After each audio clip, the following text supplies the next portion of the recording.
and then provide services, or how do you go about it? Because what I can see now is just the passion and then the objective of fighting and eradicating rape and molestation in Gambia.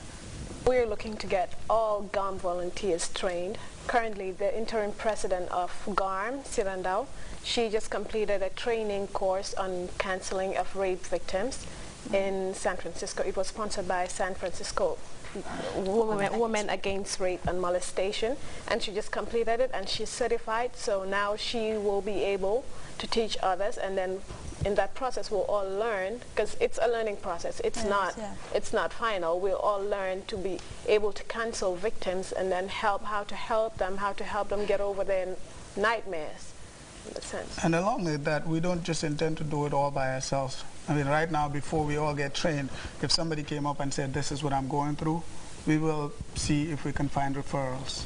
Somebody else that's trained, an organization with professional expertise in this.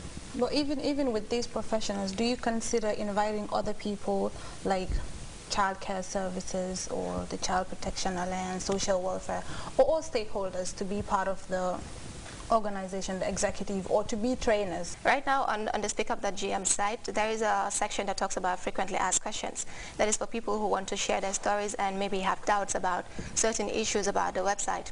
So we have this section that talks about who is going to help me after sharing my story. So we refer them to the Child Protection Alliance.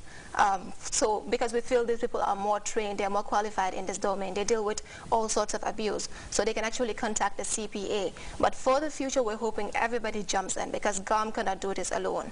We have members all over the world, and these are things that mostly happen in the Gambia. For now, our focus is the Gambia, and Gambians that have gone through this. So we're hoping all the stakeholders, all organizations that have things to do with, violence against women, that have to do with, sexual violence and molestation, would come up and then work together with GARM so we can provide the services we need to the survivors. And how long have you existed for?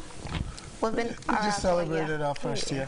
First year. Yeah, and we're legally registered now. Okay. Also.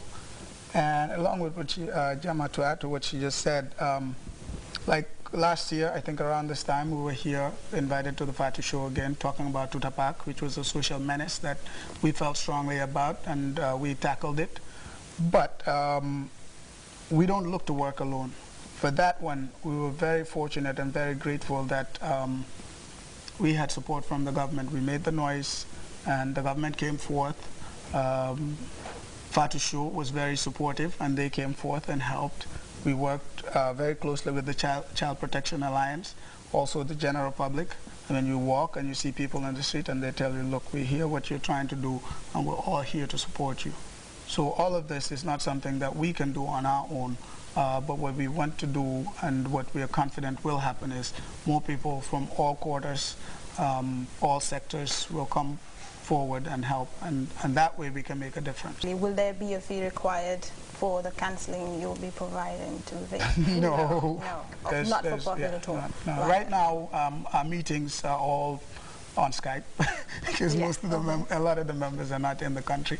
So we do that to register. It also came from member contributions. How comfortable can one be to share their story on the website? I think that was the whole idea behind Speak Up. Because we have the Balafong website, like I said, where Ngone's story was shared. We have the forum where people can share. We actually have a video that one of the members made and put it on Facebook about her own personal story. But we felt that despite all of this, there still will be some people, because I think stats say about 50% of people that go through sexual abuse don't report it. And this is worldwide, not just Gambia.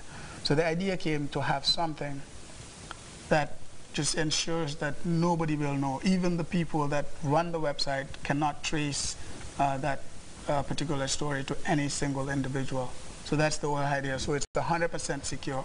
You can go in and put your story down, perfectly safe, nobody will know. If you want to put your name or contact the members, that's also an option that's available on the Facebook forum, on the Balafong page, or on the Balafong website, where you can come and say, this is me, and I want to encourage more people to come forth. There is a story on the page. It says authority figure violence. Now it says, how can someone do, what will someone do if they fall victim of abuse from someone with advantage of higher authority, like servicemen, teachers? what would you do with regards to that? It's a very tough one because you feel very vulnerable. These are people in positions of power. I have a friend actually that just explained something similar happening to them, not to the extreme, but you know, abuse is abuse all the same, and just a wrong approach is wrong. But for something like that, we continue to encourage people to speak up. Find somebody that you're comfortable with. I think that's the most important thing, and then, you know, confide in them. But then again, it's difficult because the country is too small. Gambia, everyone knows, like, let's say Kenya def madara ko hamne hidna nyep hamne ko. Understand ga high figure la am na luma def. Suma demi fena dafa dem court la moneka.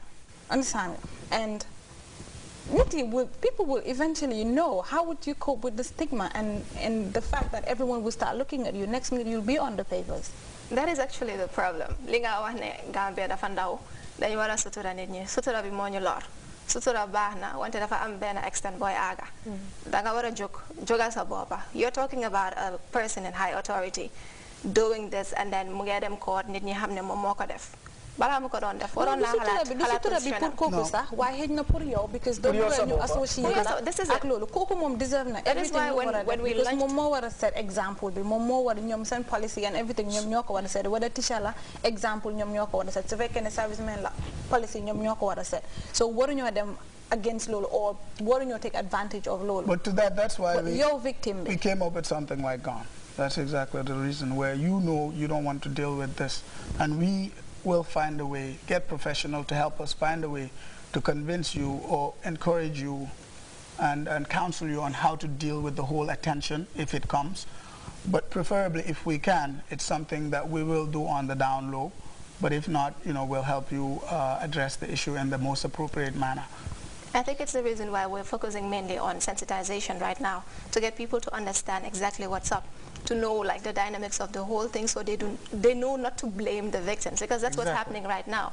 Dala daf la jot nga ñew ne ki daf mala ñu ne la li nga solon la wala yow ya ko uti won. Understand nga the blame is almost always thrown on the victim. So when you sensitize the people and tell them how everything is happening, what actually is like the case with these victims, they get to understand everything, and the whole stigma thing maybe it dies down eventually. It doesn't happen, you know, like instantly. You go and tell people and they accept it. Fine, but then we're working on sensitizing people. That's what we've been doing since like inception last year. It's been a year now, and we have seen improvement. We see people who are like willing to talk about it some more. We talked about Speak Up, giving the people to share their stories anonymously. Today I was browsing through the site and I saw someone submit a story and then she signed her name. You understand? So it means people are actually getting comfortable with this. That is why sensitization is a forced bit. Get people to understand what it is actually, so victims do not continue getting blamed for what happened to them. I mean, sometimes you can't really blame the victims, but then it's what happens. Do we sit and question ourselves, how we carry ourselves as young women, the things that we wear when we go out? You have a right to wear what you want to wear. Yes, you have a right to wear what you want to wear. I understand that perfectly, but then why would you want to step out of your house, let's say midnight or 11 p.m., wearing a short skirt, walking in the dark? See, we have people that will encourage. We have religious leaders and everything. We know dressing decently. We all dress decently and everything.